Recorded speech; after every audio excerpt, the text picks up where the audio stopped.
اعوذ باللہ من الشیطان الرجیم بسم اللہ الرحمن الرحیم النار یعرضون علیہا، آگ کو پیش کیا جاتا ہے ان پر غدوا وعشیا، صبح اور شام. ویوم تقوم الساعہ، اور جس دن قیامت قائم ہوگی، ادخلوا آل فرعون اشد العذاب، کہا جائے گا آل فرعون داخل ہو جاؤ سخت عذاب کی طرف. وَإِذْ يَتَحَاجُّونَ فِي النَّارِ، جب وہ آگ میں جھگڑیں گے ایک دوسرے کے ساتھ. فَيَقُولُ الضُّعَفَاءُ لِلَّذِينَ اسْتَكْبَرُوا، کمزور لوگ کہیں گے تکبر کرنے والوں کو، بڑوں کو، وڈیروں کو، اِنَّا كُنَّا لَكُمْ تَبَعًا، بے شک ہم تو تمہارے پیچھے چلنے والے تھے.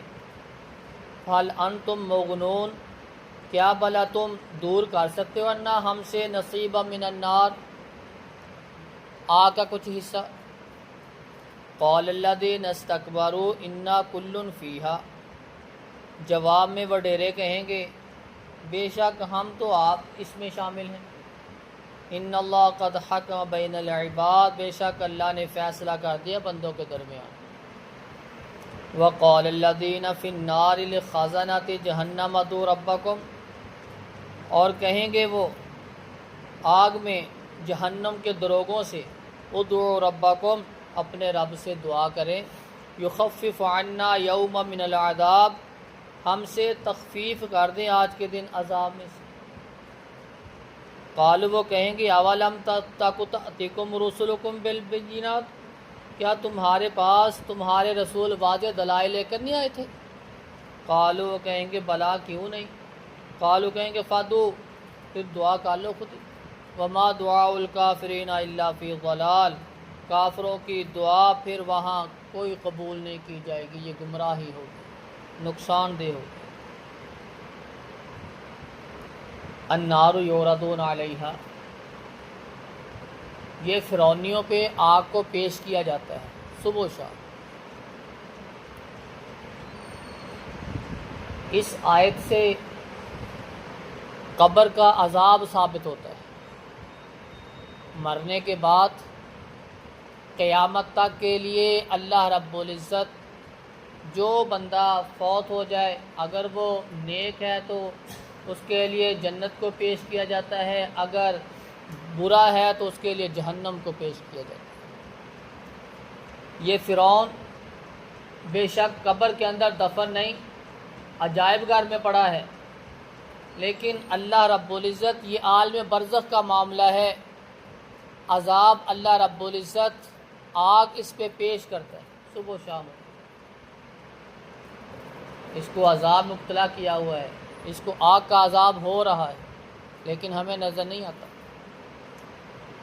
انسان اور جنوں کی سوا ہر مخلوق کو پتہ چل جاتا ہے کہ اس کو عذاب ہو. وَيَوْمَ تَقُومُ السَّاعَةُ وَأَدْخِلُوا آلَ فِرْعَوْنَ أَشَدَّ الْعَذَابِ، قیامت تک کے لیے اس پہ آگ پیش کی جائے. عائشہ صدیقہ رضی اللہ تعالیٰ عنہ نے پوچھا اللہ کے رسول کیا قبر کا عذاب ہوتا ہے؟ فرمایا قبر کا عذاب حق ہے، حق ہے، وہ ہوتا ہے، کسی کو نظر آئے یا نہ آئے یہ معاملہ نہیں ہے. قرآن کا اور حدیث کا یہ دو دلائل ہیں وہ ثابت کرتے ہیں کہ قبر کا عذاب ہے. عالم برزخ، یہاں جنت اور جہنم دونوں ہی پیش کی جاتی ہیں، جیسا وہ انسان ہوگا اس کو ویسا ہی اس کا بدلہ مل جائے گا. قیامت کا دن ہوگا، ان کے لیے حکم ہوگا کہ آل فرعون اور فرعونیوں داخل ہو جاؤ سخت عذاب میں، جہنم کی آگ میں، جہنم میں چلے جاؤ. وہاں پھر ایک دوسرے جھگڑا کریں گے جہنمی، کمزور کہیں گے طاقت والوں کو، وڈیروں کو ہم تو آگے بھی چلتے رہے، جو آپ کہتے تھے ہم ویسا کرتے تھے، تو اب ہمارے لیے کچھ گنجائش نکالو. یہ جو جہنم کا عذاب ہے، آگ کا عذاب ہے، اس میں سے تھوڑا سا ہم سے دور تو کر دو حصہ.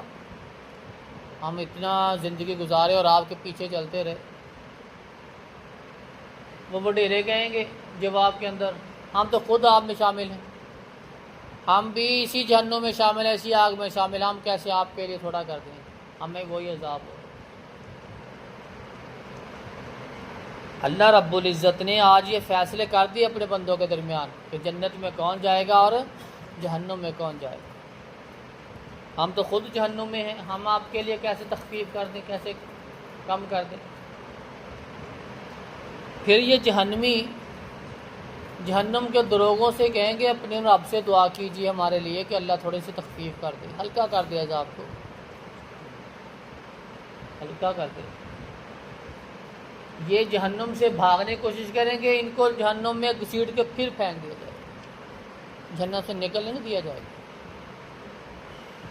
وہ کہیں گے فرشتے دروغے کہ تمہارے پاس اللہ کے رسول نہیں آئے تھے، واضح دلائل لے کر آئے تھے، تمہیں اللہ کا پیغام وہ پہنچاتے تھے، تمہیں ڈراتے تھے اسی جہنم سے، کیا کیا تم نے، بات ان کی کیوں نہیں مانی؟